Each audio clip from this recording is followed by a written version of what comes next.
বুদ্ধিমান প্রধান পার্ট ৩। আগের পর্বে আমরা দেখেছিলাম কিছু জোচ্চোর প্রধান আর গ্রামবাসীদের লুটে নেওয়ার জন্য আসে, কিন্তু বুদ্ধিমান প্রধান ওনার বুদ্ধির জোরে ওই জোচ্চোরদের পরিকল্পনাতে জল ঢেলে দিয়েছিল। এবার দেখুন, গ্রামবাসীরা প্রধানকে বলে, মোড়ল মশাই, আপনার কথা আমরা বুঝতে পারলাম না। যখন এই টিলার ধারে ঘন জঙ্গল, নদী আর পুকুর আছে, তাহলে এই বোঝা ওঠানো কি দরকার? এই জলগুলো ফেলে দিন, যাতে আমরা দুপুর হওয়ার আগে এই টিলার ধারে ঘন জঙ্গলে কোনো নদী, ঝিল বা পুকুরের ধারে পৌঁছতে পারি। ভাই, মানুষকে সব কাজ ভেবে চিন্তে করতে হবে।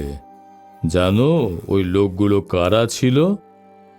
কারা ছিল ওরা? আমার তো মনে হয় ওরা নরখাদক রাক্ষস ছিল। আমাদের ভুল বুঝিয়ে আমাদের জল ফেলে দিতে চাইছিল, যাতে আমরা মরুভূমির ঠিক মাঝখানে গিয়ে জল তেষ্টায় ছটফট করে মরে যাই, আর এই রাক্ষসেরা আমাদের আর আমাদের গরুদের সহজেই খেতে পারে।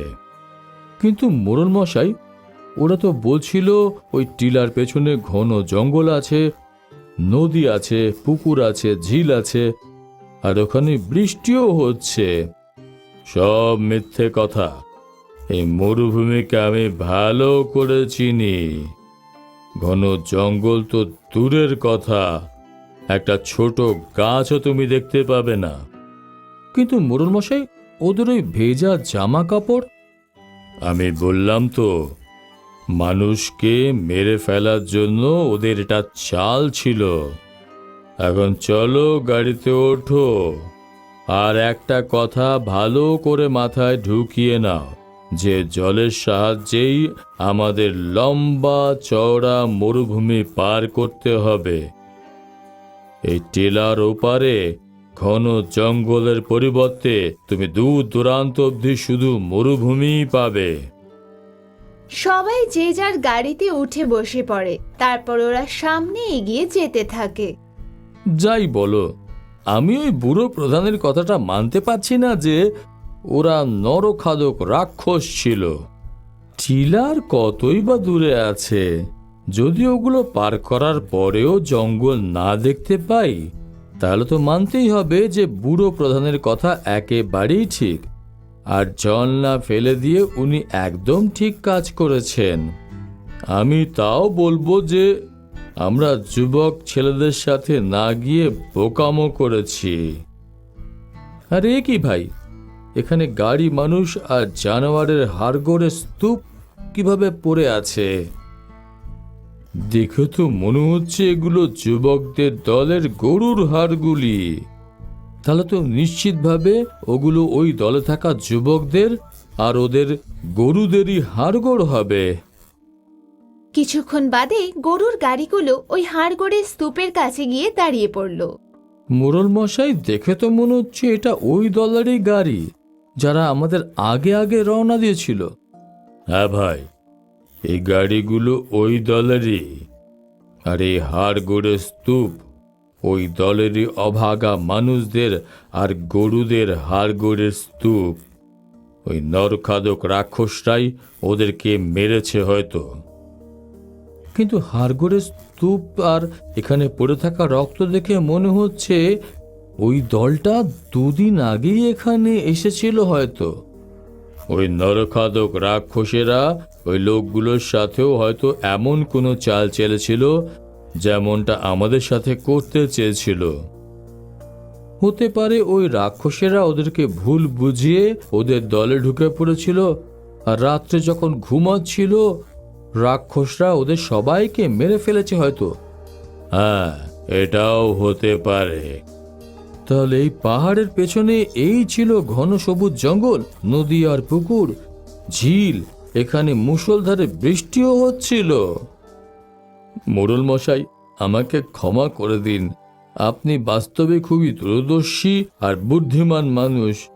আমি খুব লজ্জিত যে আমি বিনা কারণে আপনাকে সন্দেহ করেছি। আমাকেও ক্ষমা করে দিন মোড়ল মশাই। ভাই, এতে তোমাদের কোনো দোষ নেই। নরখাদক রাক্ষসেরা এভাবেই কথা বলে যাতে লোকেরা ওদের বিশ্বাস করে ফেলে। আপনি এসব কিভাবে জানলেন যে ওরা মিথ্যে কথা বলছে? যখন লোকগুলো বলল যে পাহাড়ের পেছনে মুষলধারে বৃষ্টি পড়ছে, তখন আমি আকাশের দিকে তাকিয়েছিলাম। দূর দূরান্তে একটা মেঘের ছোট টুকরো দেখতে পাইনি, আর না কোনো ঠান্ডা হাওয়া অনুভব করেছিলাম। কিন্তু মোড়ল মশাই, আপনার কি করে সন্দেহ হলো যে ওরা নরখাদক রাক্ষস? দুটো ব্যাপার ছিল, যাতে শুধু আমারই সন্দেহ না, বিশ্বাস তৈরি হয়ে গেছিল যে ওরা তোমার আমার মতো সাধারণ মানুষ না। আর ওরা মিথ্যে কথা বলছে যে এই পাহাড়ের পেছনে ঘন জঙ্গল আছে, যেখানে নদী, ঝিল আর পুকুর আছে, যেখানে মুষলধারে বৃষ্টি পড়ছে। আমরা তো এদিকে মনই দিইনি। আচ্ছা, আর একটা ব্যাপার বলুন। তখনই আমার খুব সন্দেহ হয়েছিল যখন আমি খুব মন দিয়ে ওদের চোখগুলো দেখলাম।